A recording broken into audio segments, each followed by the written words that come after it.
अब ये लोग इन बातों को क्यों कह रहे हैं? ये इसलिए कह रहे हैं ताकि हिंदू मुस्लिम तड़का लगाकर योगी आदित्यनाथ अपनी विफल सरकार, पूरी तरह से फेल सरकार का जो मुद्दा है वो पलट सके, क्योंकि इंग्लिश उन्हें आती नहीं है और सच्चाई वो अपने पीछे बैठे ट्रांसलेटर से सुनना नहीं चाहते। और बीजेपी कहती है सबका साथ सबका विकास, ऐसे नहीं है। वो कहती है हम सबका साथ और हम सबका विकास। यानी तुम्हें नाम बदलना है तो आप चुपचाप बदल दो ना नाम कागज में। नमस्कार दर्शकों, बहुत स्वागत है आपका न्यूज़ पे। आपके साथ मैं हूं सवेरा छाबड़ा। होली का समय चल रहा है और इसी पर जो टिप्पणी है वो ये बोला जाता है कि मथुरा में जो है होली धूमधाम से मनाई जाती है, तो वहां पर मुसलमानों की एंट्री नहीं है। और अभी महाकुंभ में भी ऐसा ही कुछ दाव पेश खेले गए थे। तो इस वक्त मेरे साथ मौजूद है कांग्रेस प्रवक्ता आशीष सैनी जी। आशीष जी, क्या कहेंगे, कैसे देखते हो, क्या ये भेदभाव हो रहा है या किस तरीके से देखते हो? देखिए, ये भेदभाव तो एक अलग तरह का शब्द है। ये योगी आदित्यनाथ और बीजेपी के लोगों की सनक है। एक सामान्य तौर पे एक आम मुस्लिम व्यक्ति उस त्योहार में क्यों शामिल होगा जिससे वो इत्तेफाक नहीं रखता। कोई मुसलमान होली मनाने क्यों आएगा? वो अपने दोस्तों के घर जा सकता है, लेकिन एक सार्वजनिक आयोजन में जो खासकर मथुरा में हो रहा है, कोई नहीं जा रहा है। और आप उस किस पैमाने को लेकर आपके अधिकारी कैसे चेक करेंगे कौन मुसलमान है कौन हिंदू है? क्या आधार कार्ड लेकर कोई होली खेलने जाता है? तो ये बात बिल्कुल लॉजिक से बाहर है। हिंदुस्तान के अंदर सभी त्योहारों को मिलकर मनाया जाता है। रक्षाबंधन का त्योहार हो, होली का त्योहार हो, दीपावली का त्योहार हो, चाहे ईद का त्योहार हो, ये सब लोग मिलकर मनाते हैं।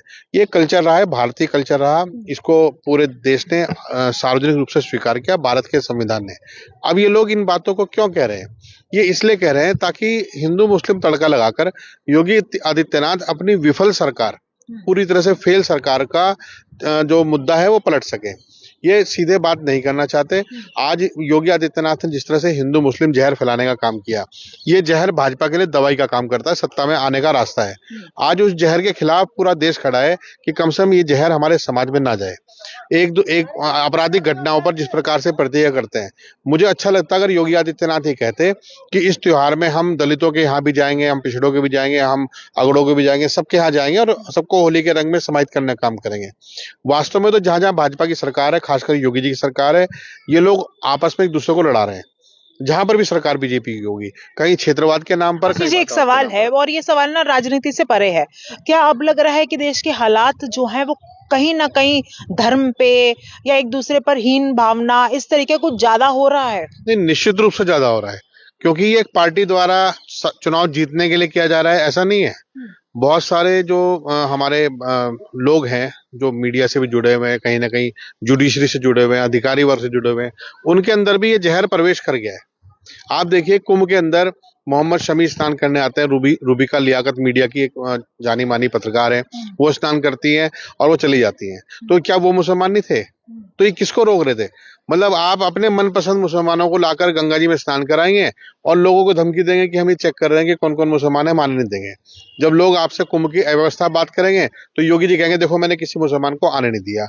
अब आप इन चीजों पर कंफ्यूज हैं। आप हिंदू महिलाओं के बलात्कारियों को अपनी पार्टी में स्थान देते हैं, आप उन्हें गले में माला पहनाते हैं और आप आशाराम और राम रहीम जैसे साधुओं की जमानत कराते हैं, उनको बेल दिलाते हैं, पैरोल दिलाते हैं। फिर आप किस मुंह से बोलते हैं कि आप हिंदू समाज को ऐसे बचाने का काम करेंगे? कोर्ट से मिलती है, आप ये कैसे सरकार पर कोर्ट से कैसे नहीं मिलती। बाकायदा अनूप एक जो सांगवान जी हैं, जेलर रहे हैं जिस जेल के, वो 6 बार उन्होंने जिनको पैरोल दी राम रहीम को, उनको तुरंत बीजेपी का टिकट मिला। आज वो बीजेपी के माननीय विधायक हैं। ये सब षड्यंत्र अचानक तो होता नहीं, हजारों कार्यकर्ता चप्पल घिसते हैं, लेकिन बीजेपी टिकट देती है उनको जो राम रहीम की बेल करते हैं। तो आज तो बीजेपी के कार्यकर्ताओं को भी सोचना चाहिए। और बीजेपी का पक्ष करते करते स्थिति ये हो गई है कि बंदर के हाथ में उस्तर आ गया है। इनके पक्ष के चाहे कोई भी वर्ग के लोग हों, चाहे वो मीडिया के हों, चाहे वो जुडिशरी के हों, चाहे वो अधिकारी वर्ग हो, जो इनके पक्ष में काम करते हैं सबसे अधिक नुकसान उन्हीं का होता है।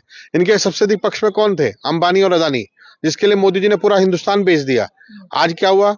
अदानी जी के वारंट कट गए अमेरिका में, और अदानी जी की अंबानी जी की जो कंपनी है 4 लाख करोड़ की, ये जो सिग्नल दे रही है मोबाइल में, ये खत्म होने वाली है। स्टारलिंक आ रहा है। स्टारलिंक पे जब समझौता हुआ तो डोनाल्ड ट्रंप ने जबरदस्ती साइन कराए और प्रधान सेवक को गालियां भी दी। तो प्रधान सेवक बड़े आराम से सुन के हंसते रहे, क्योंकि इंग्लिश उन्हें आती नहीं है और सच्चाई वो अपने पीछे बैठे ट्रांसलेटर से सुनना नहीं चाहते। रियलिटी ये है कि जिस वक्त डोनाल्ड ट्रंप का जो बिजनेसमैन है, फ्रेंड है, वो एलन मस्क है। एलन मस्क की जब जरूरत पड़ी तो प्रधानमंत्री ने अपने दो सबसे नजदीक के उद्योगपतियों का उद्योग उजाड़ने में कोई कमी नहीं छोड़ी। तो यही स्थिति अंधभक्तों की, यही स्थिति बीजेपी की। आज जो मेन स्ट्रीम मीडिया के 19 चैनल है, इनके दर्शकों की संख्या मात्र 19% रह गई है 2014 के मुकाबले में। ये तो इनके जो चैनल सर्वे करता है वो उसकी रिपोर्ट है, वो रिपोर्ट हमने नहीं बनाई, वो तो इन्हीं सब ने मिलकर बनाई है। क्यों इनके दर्शक नहीं दे रहे? क्यों अल्टरनेटिव मीडिया आज ज्यादा चल रही है? क्यों रवीश कुमार एनडीटीवी छोड़ के इधर आते हैं तो यहाँ पे भी उनका काम अच्छा चलता है? अभिषार शर्मा, मैं नाम नहीं लेना चाहता, लेकिन अल्टरनेटिव मीडिया का पकड़ क्यों बढ़ी है? आपको कोई घटना की न्यूज तुरंत आपको मिल रही है, या आज सोशल मीडिया की बड़ी ताकत मिली, लेकिन आपकी मेन स्ट्रीम मीडिया पूरी समूल खत्म हो गई, उनकी रिवेन्यू खत्म हो गई, उनकी कमाइयां खत्म हो गई। अगर किसी को कोई विज्ञापन देना है तो वो यूट्यूब पे और फेसबुक पे देना चाह रहा है।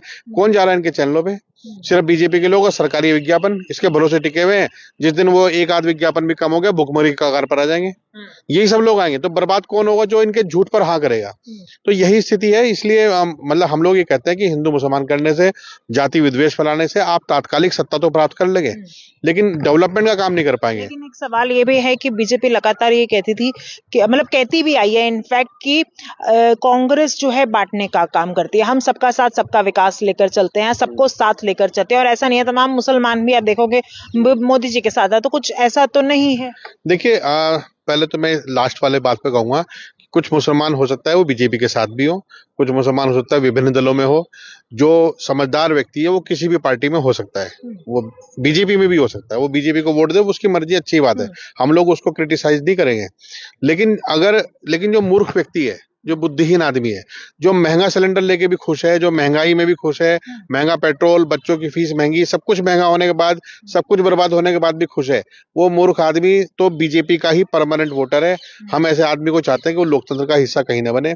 नंबर एक बात।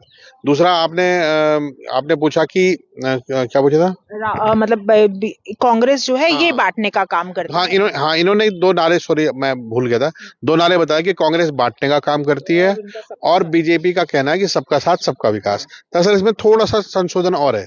कांग्रेस बांटने का काम करती है देश की सत्ता को, देश की पावर को, देश के बजट को, कि वो सब वर्गों में समान रूप से बटे, किसी का अहित ना हो, किसी का बुरा ना हो।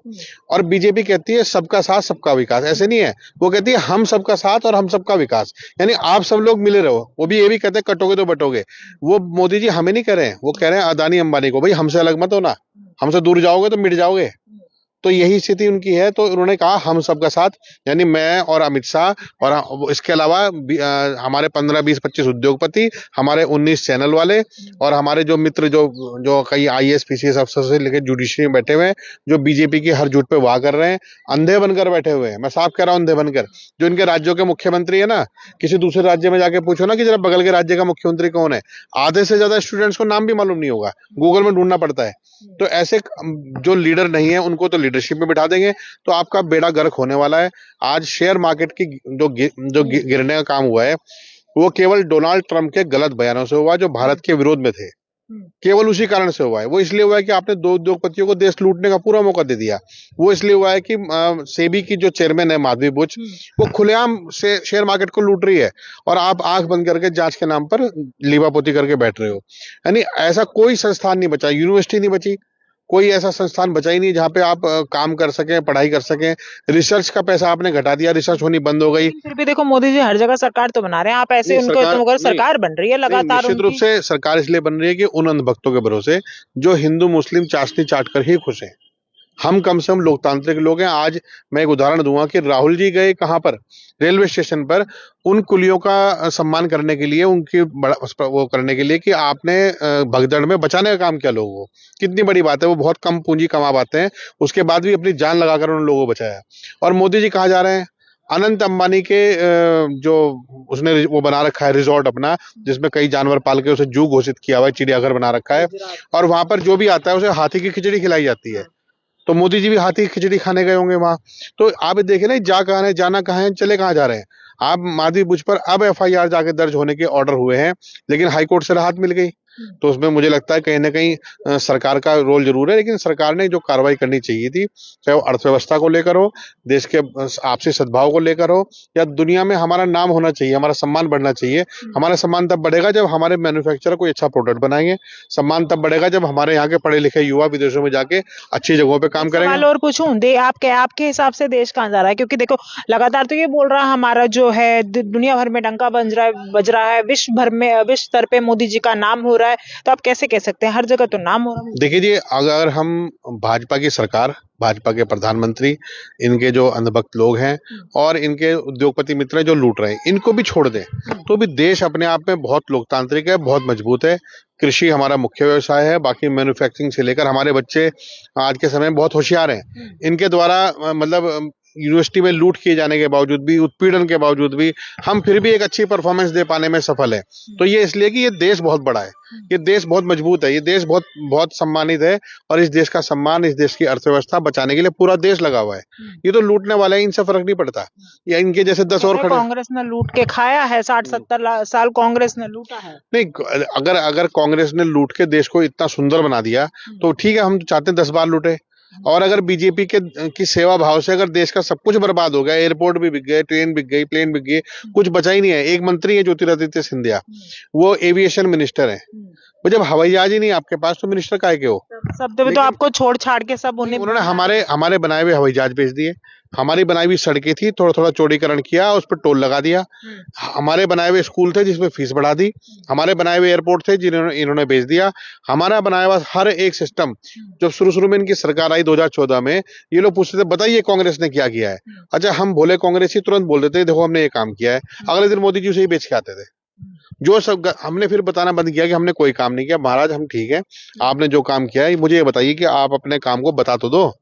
जब रैलियों में लंबा लंबा भाषण देते हो, कांग्रेस को कोसते हो, हिंदू मुसलमान करते हो। राजनीति और हो रही है दिल्ली में, जब से चुनाव भाजपा की सरकार बनी है उसके बाद से नाम बदलने की राजनीति हो रही है। तमाम विधायक जो है, जैसे नजफगढ़ का नाम हो गया, ऐसे ऐसे अलग अलग विधानसभा के नाम बदलने की बात, अकबर रोड का नाम बदलने की बात हो रही है, छावा मूवी रिलीज हुई है, तो उसके बाद ना एक ये चल रहा है, तो इसे कैसे देखते हैं? देखिए, नाम बदलना हो सकता है बीजेपी को लगता हो कि कोई नाम ऐसा जो मुस्लिम नाम दिख रहा हो उसे बदल के हिंदू नाम कर देंगे और वहां की सब चीजें, समस्याओं का समाधान हो जाएगा, या एक समस्या का भी समाधान होगा। मैं कहूंगा सब जगह का नाम बदल दो, कोई दिक्कत नहीं। नरेंद्र मोदी जी अपना नाम बदल के जवाहरलाल नेहरू रख लें, कोई दिक्कत नहीं। स्मृति ईरानी अपना नाम बदल के इंदिरा गांधी रख ले, कोई दिक्कत नहीं है। और ये अमित शाह जो है, ये अपना नाम राजीव गांधी रख ले, कोई समस्या नहीं है। हम तो चाहते हैं कि हम, लेकिन उससे इनका सम्मान नहीं होगा। जो जो काम देश के लिए इंदिरा गांधी ने किया, राजीव गांधी ने किया, पंडित जवाहरलाल नेहरू ने आजादी के आंदोलन में भाग लिया, महात्मा गांधी जी अपने वास्तव में देश के नहीं पूरी दुनिया के लिए सम्मानित पुरुष हैं। तो ये जो सब काम है तो आप रख लो ना। हम तो कहते हैं कि मोहन भागवत भी अपना नाम बदल के महात्मा गांधी कर ले, तो नाम बदले ना, सारे बदल दो, कोई दिक्कत नहीं है। आप एक ऑर्डिनेंस लाओ, ये ऐसे नहीं बदलते नाम। ये इतनी, मतलब मैं वो शब्द इस्तेमाल नहीं करना चाह रहा, लेकिन भाई जब तुम्हें नाम बदलना है तो आप चुपचाप बदल दो ना नाम कागज में। लेकिन मेरी एक इच्छा है कि जब नाम बदलने में जो खर्चा आए, चाहे लेटर पैड छपने का, होर्डिंग बोर्ड बदलने का, या तमाम रिवेन्यू रिकॉर्ड बदलने का, नाम बदलना ऐसा नहीं कि उठा के बदल दिया। अब किसी व्यक्ति पे कोई मुकदमा दर्ज हुआ, कोर्ट में चल रहा है, आपने नाम बदल दिया, अब हर जगह वो कागज लगाना पड़ेगा। देखिए, अपराध हुआ था दिल्ली में, अब इसका नाम इंद्रप्रस्थ रख दिया है, तो अभी अपराध इधर हो गया है। तो हर जगह कितने नाम बदलोगे? चार्जशीट बदल जाएगी, सब कुछ बदलेगा।